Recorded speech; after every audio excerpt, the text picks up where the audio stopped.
ನೀರು ಕೊಡ್ರು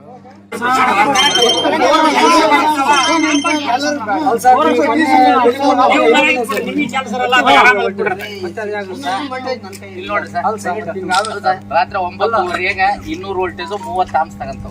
ನಮ್ಮ ಮೋಟರ್ಗಳು ಸ್ಟಾರ್ಟರ್ಗಳು ಹೆಂಗ್ ಕುಡಿಬೇಕು ನಿಮ್ಮ ಹೇಳಿದ್ರೆ ಹಾಕ್ಸಿದ್ ಕೇಳ್ರಿ. ಡಿಸಿ ಸುಡ್ತು ಅಂದ್ರೆ ನಿಮ್ಮ ನಾನು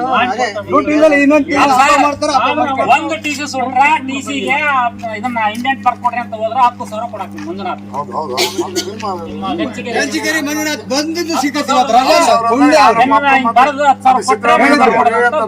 ಬಿಲ್ಕುಲ ಬರ್ಕೊಡ್ರಿ. ರಜೆ ಹಾಕಿದಾರೆ ಇವತ್ತು. ಅವ್ರ ಪುಣ್ಯನ ಅವ್ರು ತಂದು ಈ 10 ನೀವ್ ಹೇಳಿದ್ರಿ ಆದ್ರೆ ಅವ್ರು ಮಾಡಲ್ಲ ಕೆಲಸ. ನಿನ್ನೆ ಸಾಯಂಕಾಲ 6:30 ಹೆಂಗ್ ನೀರು ಸಾಕ್ತಾ ಹೋಗುತ್ತೆ. ಇನ್ನು 10 ನಿಮಿಷ 63 ಟಿಸಿಗ ಆಲ್ರೆಡಿ ಬರ್ನಾಗೆ.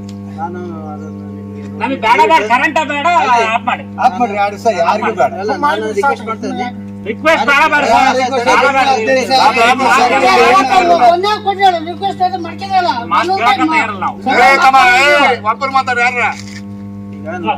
ಸಿಸ್ಟಮ್ ಒಟ್ಟಿಗೆ ನನ್ನ ವ್ಯಾಪ್ತಿಯಲ್ಲಿ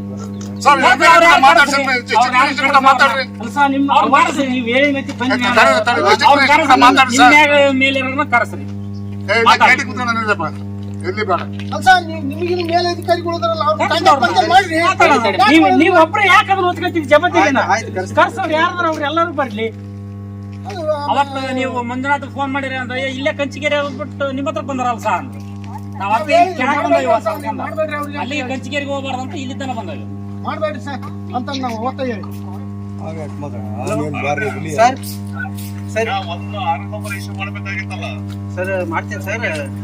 ಮಾಡ್ತೀನಿ ಸರ್. ಸರ್ ಈಗ ನಾನು ಪುನಂಘಟ್ಟ ಬಂದಿದ್ದೆ ಸರ್. ರೈತರು ಬಂದಿದ್ದಾರೆ ಸರ್ ಇಲ್ಲಿ. ತಾವು ಬರ್ಲಿ ಅಂತ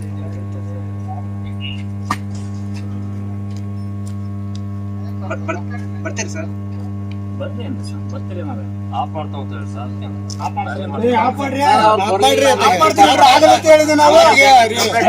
ಅವ್ರು ಬಂದಾರ ಈಗ ಅವ್ರು ಏನ್ ಹೇಳ್ತಾರ ಅವ್ರು ಹೇಳಿ ಸರಿಯಾಗಿ ಇಲ್ಲಿ ಬರ್ಬೇಕು ತಾನೆ. ಪ್ರಾಬ್ಲಮ್ ಆಗ್ತದೆ ಸರ್. ನೀವು ಮಾತಾಡ್ಬೇಕು ಸರ್. ನೀವು ಇಲ್ಲಿ ಇದನ್ನೇ ಮಾತಾಡ್ಬೇಕು. ಇದು ನಾವೆಲ್ಲ ಟ್ರೈಟ್ ಮಾಡಿದ್ರೆ ಸಮಸ್ಯೆ ಬಗೆಹರಿಯಲ್ಲ. ಸರಿಯಾದ ಇನ್ಕಮಿಂಗ್ ಮಾಡಿದ್ರೆ ಸಮಸ್ಯೆ ಇವ್ರಿಗೆ ಜಗಳ ಮಾಡೋದು. ನಾವು ಇನ್ಕಮಿಂಗ್ ನಮಗೆ ನೀಲ್ಗೊಂದಿಂದ ಬರುತ್ತೆ. ನೀಲ್ಗೊಂದಲ್ಲಿ ನಮ್ಮಲ್ಲಿ ವೋಲ್ಟೇಜ್ ಏನಾರ 58, 59 ಇತ್ತಂದ್ರೆ ನಾವು ಫೋನ್ ಮಾಡಿ ಹೇಳ್ತೀವಿ. ಅವರು ಆಲ್ಮೋಸ್ಟ್ ಅವರು ನೋಡ್ತಾನೆ ಇರ್ತಾರೆ. ಅಲ್ಲೆಲ್ಲ ಇಲ್ಲಿಗಿಂತ ಅಲ್ಲಿ ಫಾಸ್ಟ್ ಇದೆ. ಅಲ್ಲೆಲ್ಲ ಕಂಪ್ಯೂಟರ್ ಮುಂದೆನೆ ಬರ್ತಾ ಇರುತ್ತೆ ಎಷ್ಟು ವೋಲ್ಟೇಜ್ ಇದೆ ಏನಿದೆ ಅಂತ. ಆಟೋಮೆಟಿಕ್ ಆಗಿ ಟ್ಯಾಪ್ ರೈಸ್ ಮಾಡ್ತಾರೆ ಅವರು. ಆಟೋಮೆಟಿಕ್ ಆಗಿ ಬರುತ್ತೆ. 14 ಟ್ಯಾಪ್ ಅಷ್ಟೇ ಅಲ್ಲಿ ಬರೋದು, ಅದಕ್ಕೆ ಜಾಸ್ತಿ ಬರೋದು. ಆ ಕಡೆ 1 ನಿಮಿಷ ಪುತ್ತೂರಲ್ಲಿ ಅವರು ಟ್ಯಾಪ್ ರೈಸ್ ಮಾಡಕಂದ್ರೆ ಅವ್ರ ಕೈಲಿ ಇಲ್ಲ. ಅದು ಅವ್ರು ಏನಿದ್ರು ಮತ್ತೆ ಬೆಂಗಳೂರಿಂದ ಇದು ಮಾಡ್ಕೋಬೇಕು. ಹಂಗಾಗಿ ಅಲ್ಲಿ ಏನಾಗುತ್ತೆ ಅಂದ್ರೆ ಅಲ್ಲಿ 220 ಬರೋಬಲ್ಲಿ 210, 200 ಬಂತಂದ್ರೆ ಇಲ್ಲಿ ವೋಲ್ಟೇಜ್ ಕಮ್ಮಿ ಆಗುತ್ತೆ ಸ್ವಲ್ಪ. ಆಮೇಲೆ ಕಡೆಗೆ ನಮ್ದು ಗುತ್ತೂರು ಟು ಇದು ಲಿಂಗಾಪುರ ಅದು ಡಬಲ್ ಸರ್ಕ್ಯೂಟ್ ಲೈನ್ ನಡೀತಾ ಇದೆ. ಈಗ ಗುತ್ತೂರಿಂದ ನಿಲ್ಗುಂದ ಆಯ್ತು, ನಿಲ್ಗುಂದಿಂದ ಇಟಿಗೆ ಆಗಿದೆ. ಇಟಿಗಿಂದ ಈಗ ಲಿಂಗಾಪುರ ಈಗ ರಿಮೂವ್ ಮಾಡ್ತಾ ಇದ್ದಾರೆ ಕಂಡಕ್ಟರ್. ಅದು ಡಬಲ್ ಸರ್ಕ್ಯೂಟ್ ಆಯ್ತು ಅಂದ್ರೆ 100% ನಿಮ್ಗೆ ಆಗುತ್ತೆ ವೋಲ್ಟೇಜ್ ಈಗಿರೋ ಸ್ಟ್ರಕ್ಚರ್ ನ ಡೆವಲಪ್ ಮಾಡ್ತಾ ಇದ್ದಾರೆ. ಈಗ ಯಾವ್ದೇ ಆಗ್ಲಿ ಡೆವಲಪ್ ಮಾಡ್ತಾರೆ. ಮೊದಲು ಸಿಂಗಲ್ ಸರ್ಕ್ಯೂಟ್ ಇತ್ತು, ಈಗ ಡಬಲ್ ಸರ್ಕ್ಯೂಟ್ ಮಾಡ್ತಾ ಇದ್ದಾರೆ. ನಾವು ಗುತ್ತೂರಿಂದ ತರ್ಸ್ಕೊಂತೀವಿ.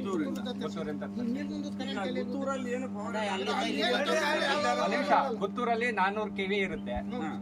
ನೀಲ್ಗುಂದಕ್ಕೆ 220 ಸ್ಟೆಪ್ ಬರುತ್ತೆ. ನೀಲ್ಗುಂದದಿಂದ 66 ಇಲ್ಲಿ ಬರುತ್ತೆ. 66 ಇಂದ 11 kV ನಿಮಗೆ ಮಾಡಿ ಕೊಡ್ತೀವಿ. ಹಂಗೆ ಸ್ಟೆಪ್ ಬೈ ಸ್ಟೆಪ್ ಇದೆ ಅದು.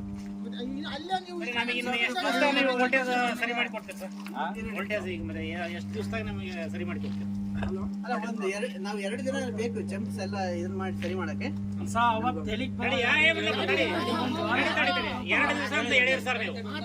ದಿನ ಅಂದ್ರೆ ಇವತ್ತು ಸೋಮವಾರ, ಮಂಗಳವಾರ 2 ದಿನ ಟೈಮ್.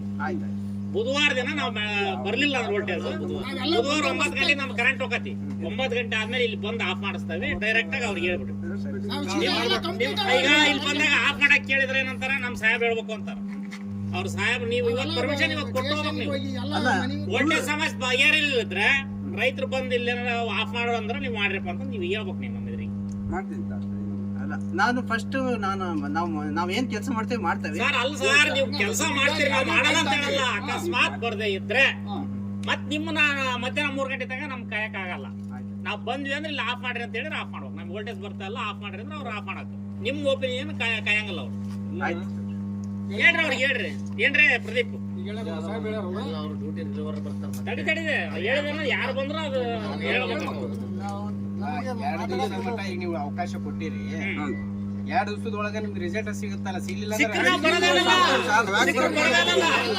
ನೀಡಿರ್ತೀವಲ್ಲ ಇವತ್ತು 6 ಗಂಟೆ 3ನೇ ದಿನಕ್ಕೆ ನೀವ್ ಇರಲ್ಲ ಬರ್ಲಿಲ್ಲ ಅಂದ್ರ ಓಡುತ್ತೀವಿ ಎಲ್ಲಾರ ಕಚ್ಚಿಗೆರೆಗೆ ಇರ್ತೀರಿ ಎಲ್ಲ ಕುಂಭಮೇಳಕ್ಕೆ ಹೋಗ್ತೀರಿ ನಾವು ಸನ್ಮಾನ ಮಾಡಿ ನಮ್ ಬಿಟ್ಟು ಬೇಕಾದ್ರೆ ಅಲ್ಲ ಹಂತವಾಗಿ ನೋಡ್ತಾ ಬರ್ತೀವಿ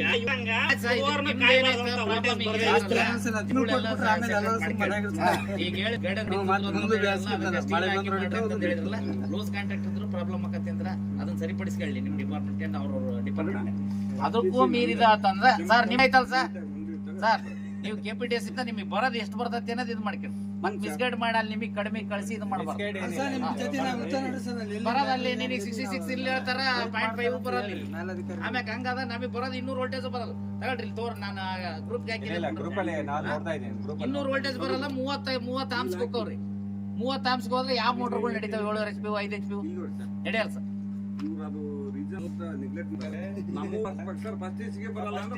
ಸರ್ ಅದು F2 ದಾಗ ಫಸ್ಟ್ ಟಿಸಿ ಅಂತ ಇಲ್ಲೇ ನಮ್ಮ ಪುಣಗಟ್ಟಿ ಹೊಡೆದಂತ ಇನ್ನೊಂದು ನಾನು ಇನ್ನೂ ಬಹಳ ಹೇಳ್ತೇನೆ ಬರ್ರಿ ಈಗ ಏನೇನ್ ಮಾಡ್ಬೇಕಂತ ಏನ್ ಮಾಡ್ಬೇಕು ನೀವಿಲ್ಲಡಪ್ಪ ನಾವು ನಮ್ಮ ಸಿಬ್ಬಂದಿ ಎಲ್ಲ ಸೇರ್ಕೊಂಡು ಅವನು ಬದಲಾವಣೆ ಮಾಡ್ತೀವಿ ಆಮೇಲೆ ನಮ್ಮ ಕೈಲಿ ಏನ್ ಪ್ರಾಮಾಣಿಕ ಪ್ರಯತ್ನ ಮಾಡಿ ವೋಲ್ಟೇಜ್ ಅನ್ನ ಒಳ್ಳೆ ಏನು ನಿಯಮಾನುಸಾರ ಏನು ವೋಲ್ಟೇಜ್ ಕೊಡಬೇಕು ಅದನ್ನ ಕೊಡಕ್ಕೆ ಪ್ರಾಮಾಣಿಕ ಪ್ರಯತ್ನ ಮಾಡ್ತೀವಿ ಆಮೇಲೆ ನೀವು ಕೂಡ ನಮಗೆ ಸಹಕಾರ ಕೊಡ್ರಿ ಯಾವ ಅನ್ಅಥರೈಸ್ಡ್ ಕನೆಕ್ಷನ್ಸ್ ಇದಾವೆ ಅವರು ರೆಗ್ಯುಲೈಸ್ ಮಾಡ್ಕೊಳ್ರಿ ನೀವು ಹೆಚ್ಚಿನ ಸೇವೆ ಮಾಡೋಕ್ಕೆ ನಮಗೂ ಕೂಡ ಅವಕಾಶ ಸಿಗ್ತೈತಿ TC ಓವರ್ಲೋಡ್ ಆಗೋದನ್ನ ನಾವು ಕಡಿಮೆ ಮಾಡ್ಬೇಕಾಗೈತಿ ನಾವು ಇದುವರೆಗೂ ಎಲ್ಲ ಯಾರಿಗೂ TC ಸುಟ್ರಾಗ ನಾವು ನಾವು ಒಂದ್ ಸ್ವಲ್ಪ ಕಾಲ ವಿಳಂಬ ಆದ್ರೂ ಕೂಡ ನಾವು ನಮ್ಮ ಇಲಾಖೆಯಿಂದ ಕೊಡೋದಂತ ಕೆಲಸ ಮಾಡಿದೀವಿ ದಯವಿಟ್ಟು ನೀವು ಅದನ್ನ ಗಮನ ವಹಿಸ್ಬೇಕು ಆಮೇಲೆ ಏನು ವೋಲ್ಟೇಜ್ ಬಗ್ಗೆ ನೀವೇನು ಹೇಳ್ತಾ ಇದೀರಿ ಅದನ್ನ ನಾವು ನಮ್ಮ ಸಿಬ್ಬಂದಿ ಸೇರ್ಕೊಂಡು ಎಲ್ಲೆಲ್ಲಿ ಜಂಪ್ಗಳಲ್ಲಿ ಲೂಸ್ ಕನೆಕ್ಷನ್ ಇದಾವೆ ಅವನ್ನೆಲ್ಲ ನಾವು ಟೈಟ್ ಮಾಡ್ತೀವಿ ಆಮೇಲೆ ಮತ್ತೆ ಎಲ್ಲೆಲ್ಲಿ ಕಂಡಕ್ಟರ್ಗಳು ಬದಲಾವಣೆ ಮಾಡ್ಬೇಕು ಅವಶ್ಯಕತೆ ಐತಿ ಅಲ್ಲೆಲ್ಲ ಕಂಡಕ್ಟರ್ ಬದಲಾವಣೆ ಮಾಡ್ತೀವಿ ಆಮೇಲೆ ನಿಮ್ಮ ಗ್ರಾಹಕರ ಎಂಡಲ್ಲಿ ನಿಮ್ಮ ಟ್ರಾನ್ಸ್ಫಾರ್ಮರ್ ನಿಮ್ಮ ಸರ್ವಿಸ್ ಕ್ವಾಲಿಟಿ ಏನು ನಿಯಮಾನುಸಾರ 400 ರೋಡ್ಸ್ ಮಾಡ್ಬೇಕಲ್ಲ ಅದನ್ನು ಕೊಡೋ ಪ್ರಯತ್ನ ಮಾಡ್ತೀವಿ ಅಂತ ಹೇಳ್ತಾ ಇಷ್ಟ ದಿನ ನೀವೆಲ್ಲ ಬಂದ್ರೆ ನಮಗೆ ಸಹಕಾರ ಮಾಡಿ ಎಲ್ಲ ಇದೇ ರೀತಿ ಸಹಕಾರ ನಮ್ಮ ಇಲಾಖೆ ನಾವು ನಿಮ್ಮ ಜೊತೆಗಿರ್ತೀವಿ ನೀವು ನಮ್ಮ ಜೊತೆಗಿರ್ತೀವಿ ಅಂತ TC ಅದು ಟೆಂಡರ್ ಕಾಲ್ ಮಾಡಿದ್ದಾರೆ ಸರ್ ನಾನು ಸಣ್ಣ ಹುಡುಗ ಸರ್ ಈರಪ್ಪ ಮೇಲೆ ಮಿನಿಸ್ಟರ್ ಬಂದಿದ್ದ ಅಲ್ಲ ಮುಖ್ಯಮಂತ್ರಿದಾಗ ಅವಾಗಿನಿಂದ ಬರೀ ಅವನೇ ಮಾಡ್ತಾ ಎಂದು ಮಾಡ್ತೀರಿ ಹೇಳಿ ನೀವು ಮೊನ್ನೆ ಬಂದಾಗ ಹೇಳಿದ್ರಿ ಅವತ್ತು ಮಾಡಿಕೊಡ್ತಾ ಅಂತ ಅವತ್ತು ಹೇಳಿದ್ರಿ ನಿಮ್ಮ ಮಾತಿಗೆ ಒಂದು ಮಾತು ನಾವು ಇದ್ರ ಮಾತಾಡಿದ್ವಿ ಈಗ ನಾನು ಮಾತಾಡಿದ್ವಿ ಅವತ್ತು ನಾನು ನೀವು ಹೇಳಿದ್ದಕ್ಕೆ ಒಂದ ಮಾತು ಸುಮ್ಮನೆ ಎಲ್ಲರೂ ಬಂದ ಅಲ್ಲ ಇದು KPTC ಅಲ್ಲಿ ವ್ಯಾಪ್ತಿ ಬರ್ತದೆ ಅಲ್ಲ ಇದು ಗ್ರಿಡ್ KPTC ಅಲ್ಲಿ ವ್ಯಾಪ್ತಿ ಬರ್ತೈತಿ ನಾನು ಬೆಸ್ಕಾಂ ಇಲಾಖೆ ಅಧಿಕಾರಿ ಈಗ ನಾನು ಅವ್ರದ್ದು ಮಾತಾಡಿದ್ದೇನೆ ಟೆಂಡರ್ ಕೂಡ ಹಾಕ್ಸಿದ್ದೇವೆ ಈ ಸಲ ಅವ್ರು ಹೇಳಿ ಹೇಳ್ರಿ ನಾನು ಅವ್ರಿಗೆ ಹೇಳಿ ಆ ಟೆಂಡರ್ ಕೂಡ ಹಾಕ್ಸಿದ್ದೇವೆ ಇದಕ್ಕೆ ಅವ್ರು ಕೂಡ ಮಾತಾಡ್ತೀನಿ ಬೇಕಾರೆ ಫೋನಲ್ಲಿ ಮಾತಾಡ್ತೀನಿ ಅಂದ್ರು ಮೇಡಮ್ ನಮಗೀಗ ವೋಲ್ಟೇಜ್ ಕೊಡಕ್ಕೆ ಎಷ್ಟು ದಿವಸ ಟೈಮ್ ಬೇಕು ಅದನ್ನ ಹೇಳ್ಬಿಟ್ಟು ಸರ್ ಈಗ ನಾವು 2 ದಿನದಲ್ಲಿ ನಮ್ಮ ಜಂಪ್ಸ್ ಎಲ್ಲ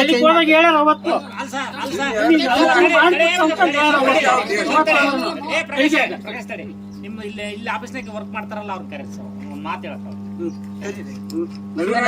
ಅಣ್ಕುಮಾರ್ ಸ್ವಲ್ಪ ಮುಂದೆ ಬರ್ರಿ ಅಂತ ಸತ್ತೂರು ಗ್ರಾಮದವ್ರು ನಮಗೆ ಪುಣಾಟಿ ಸ್ಟೇಷನಿಂದ ಕರೆಂಟ್ ಸಪ್ಲೈ ಬರ್ತಾಯಿದೆ. ಅದು ಈ ಒಂದು 2 ತಿಂಗಳಿಂದ ನಮಗೆ ವೋಲ್ಟೇಜಿನ ಪ್ರಾಬ್ಲಮ್ ಆಗಿ ಹೊಲ್ದಾಗಿರ್ತಕ್ಕಂಥ ಟಿ ಸಿಗಳೆಲ್ಲ ಸುಡ್ತಾ ಇದ್ದಾವೆ. ದಿನಕ್ಕೆ ಒಂದು 2-3 ಟಿ ಸಿ ಸುಡ್ತಾವೆ. ಟಿ ಸುಟ್ಟಾಗ ಮೋಟ್ರ್ ಸುಡೋದು, ಒಂದು ಮೋಟ್ರ್ ಸುತ್ತಿ ಎತ್ತಿ ಸುಡ್ದು ರೆಡಿ ಮಾಡ್ಬೇಕು ಅಂದ್ರೆ 8ರಿಂದ 10 ಸಾವಿರ ರೂಪಾಯಿ ಖರ್ಚು ಬರ್ತೈತಿ. KEBರಿಗೆ ಒಂದು ಸರಿ ಈಗ 15 ದಿನ ಕೆಳಗೆ ಮನವಿ ಕೊಟ್ವಿ.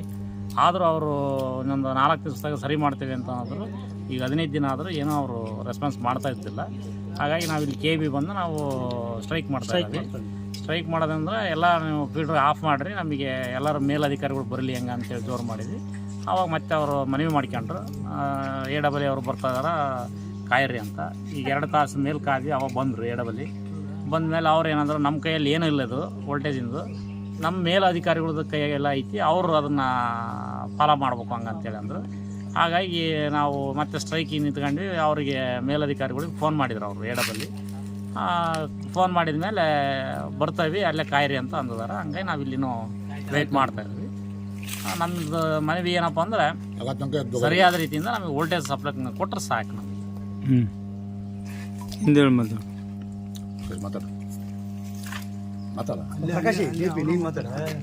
ಅದೇ ಈಗ ನಮ್ದು ಬೇಡಿಕೆ ಏನೈತೆ, ನಮಗೆ ವೋಲ್ಟೇಜ್ ಸರಿಯಾದ ರೀತಿಯಿಂದ ವೋಲ್ಟೇಜ್ ಬರಬೇಕು, ನಮಗೆ ಸರಿಯಾದ ರೀತಿಯಿಂದ ಕರೆಂಟ್ ಸಪ್ಲೈ ಆಗ್ಬೇಕು. ಅಲ್ಲಿವರೆಗೂ ನಾವು ಯಾವುದೇ ಕಾರಣಕ್ಕಿಂತ ಸರಿಯಲ್ಲ. ಅವ್ರ ಅಧಿಕಾರಿಗಳು ಮೇಲಧಿಕಾರಿಗಳು ಬರ್ತಾ ಇದಾರೆ ಅಂತ ಹೇಳ್ತಾರೆ. ಅದಕ್ಕೆ ವೆಯ್ಟ್ ಮಾಡ್ತಾ ಇದ್ವಿ ಎಲ್ಲ ರೈತರು. ನಮ್ಮೂರಿನೆಲ್ಲ ಸತ್ತೂರು ಗ್ರಾಮದ ಎಲ್ಲ ರೈತರು ಬಂದಿವಿ. ಸುತ್ತಮುತ್ತಲ ಇನ್ನೂ ಬರ್ತಾ ಇದ್ದಾರೆ. ನೋಡೋಣ ಅವ್ರದ್ದು ಏನಂತ ನೋಡ್ಕೊಂಡು ಮುಂದಿನ ನಡೆಯನ್ನು ನೋಡ್ತೀವಿ ನಾವು. ಇನ್ನು ಜನರೇಷನ್ನು ಮತ್ತು ಕನ್ಸಂಪ್ಷನ್ ಎರಡು ಸಮನಾಗಿದ್ರೆ ಮಾತ್ರ ವೋಲ್ಟೇಜ್ ಎಲ್ಲ ಬ್ಯಾಲೆನ್ಸ್ ಆಗಿರ್ತದೆ. ಲೋಡು ಏನಾರ ಜಾಸ್ತಿ ಆಯ್ತು, ಡಿಮ್ಯಾಂಡ್ ಜಾಸ್ತಿ ಆಯಿತು, ಲೋಡ್ ಜನರೇಷನ್ ಕಡಿಮೆ ಆಯಿತು ಅಂದಾಗ ಈ ಥರ ಸಮಸ್ಯೆ, ವೋಲ್ಟೇಜ್ ಸಮಸ್ಯೆ ಆಗ್ತದೆ. ಆ ವೋಲ್ಟೇಜ್ ಸಮಸ್ಯೆ ಇಲ್ಲಿ ಅದರ ಎಫೆಕ್ಟ್ ಇಲ್ಲಿ ಬರುತ್ತೆ. ಅದರ ಟೈಲ್ ಎಂಡ್ ಸ್ಟೇಷನ್, ಅದರ ಕೆಳಗಿನ ಸ್ಟೇಷನ್ಗಳಿಗೂ ಬರ್ತದೆ, ಅದರ ಪ್ರಭಾವ ಬರ್ತೈತಿ. ಹಾಗಾಗಿ ಸ್ವಲ್ಪ ವೋಲ್ಟೇಜ್ ಸಿಸ್ಟಮ್ ವೋಲ್ಟೇಜ್ ಸ್ವಲ್ಪ ಅದು ಯಾವತ್ತಂದ್ರೆ ಡೇ ಟೈಮಲ್ಲಿ ಮಾತ್ರ. ಅದು 1-2 ವೋಲ್ಟೇಜ್ ಕಮ್ಮಿ ಆದರೂ ಕೂಡ ಅದು ಇಲ್ಲಿ ಲೋಡ್ ಡಿಮ್ಯಾಂಡ್ ಜಾಸ್ತಿ ಐತಿ. IP load pure IP load ಅಲ್ಲ. ಇದಕ್ಕೆ ಪರ್ಯಾಯ ವ್ಯವಸ್ಥೆ ಏನು ಸರ್? ಈಗ ಪರ್ಯಾಯ ವ್ಯವಸ್ಥೆ ಕೆಪಾಸಿಟರ್ ಬ್ಯಾಂಕ್ಗಳೆಲ್ಲ ಇನ್ನೂ ಜಾಸ್ತಿ ಮಾಡಬೇಕು. ಕೆಪಾಸಿಟರ್ ಬ್ಯಾಂಕ್ಗಳು ಹಾಕ್ಬೇಕು, ಜಾಸ್ತಿ ಕೆಪಾಸಿಟಿ ಬ್ಯಾಂಕ್ಗಳು ಹಾಕ್ಬೇಕು. ಕೆಪಾಸಿಟರ್ ಬ್ಯಾಂಕ್ಗಳು ಹಾಕಿದ್ರೆ ಸ್ವಲ್ಪ ವೋಲ್ಟೇಜ್ ಇಂಪ್ರೂವ್ ಆಗುತ್ತೆ. ಇದು ಇಂಡಕ್ಟಿವ್ ಲೋಡ್ ವರ್ಕ್ ಆಗುತ್ತೆ. ಇಂಡಕ್ಟಿವ್ ಲೋಡಲ್ಲಿ ವರ್ಕ್ ಆಗುತ್ತೆ IP ಎಲ್ಲ ಲೋಡ್ಗಳು. ನಾವು ಅದು ಲ್ಯಾಗಿಂಗ್ ಪವರ್ ಫ್ಯಾಕ್ಟಲ್ಲಿ ವರ್ಕ್ ಆಗ್ತದೆ. ಅದನ್ನು ಲೀಡಿಂಗ್ ಅಥವಾ ಯೂನಿಟಿ ಪವರ್ ಫ್ಯಾಕ್ಟ್ರಿ ತರಬೇಕಂದ್ರೆ ಸ್ವಲ್ಪ ಕೆಪಾಸಿಟಿ ಬ್ಯಾಂಕ್ ಹಾಕಬೇಕಾಗುತ್ತೆ. ಅವು ವೋಲ್ಟೇಜ್ ನಾವು ಅರಸೀಕೆರೆ ಸ್ಟೇಷನ್ ಆಗಿರ್ತದೆ ಸರ್. ಆ ಅರಸೀಕೆರೆ ಸ್ಟೇಷನ್ ಪೂರ್ತಿ ಲೋಡನ್ನು ಆ ಕಡೆ ಟ್ರಾನ್ಸ್ಫರ್ ಆದರೆ ಅವಾಗ ಕೂಡ ವೋಲ್ಟೇಜ್ ಇಂಪ್ರೂವ್ ಆಗುತ್ತೆ. ಅದು ಪೂರ್ತಿ ಲೋಡ್ ಇನ್ನೂ ತಗೊಂಡಿಲ್ಲ. 2 ಫೀಟ್ ಅಷ್ಟೇ ಹಾಕೊಂಡಿದ್ವಿ. 2 ಫೀಟ್ ಅಷ್ಟೇ. ಈಗ ಇನ್ನೂ 6 ಫೀಟ್ರ್ ಹಾಕ್ಬೇಕು. ಆ ಕಡೆ 6 ಫೀಟ್ರ್ ಹಾಕಿದ್ರೆ ಈ ಕಡೆ ಲೋಡ್ ರಿಲೀಸ್ ಆಗುತ್ತೆ, ಈ ಕಡೆ ಮತ್ತೆ ವೋಲ್ಟೇಜ್ ಎಲ್ಲ ಮತ್ತೆ ಇದಾಗುತ್ತೆ.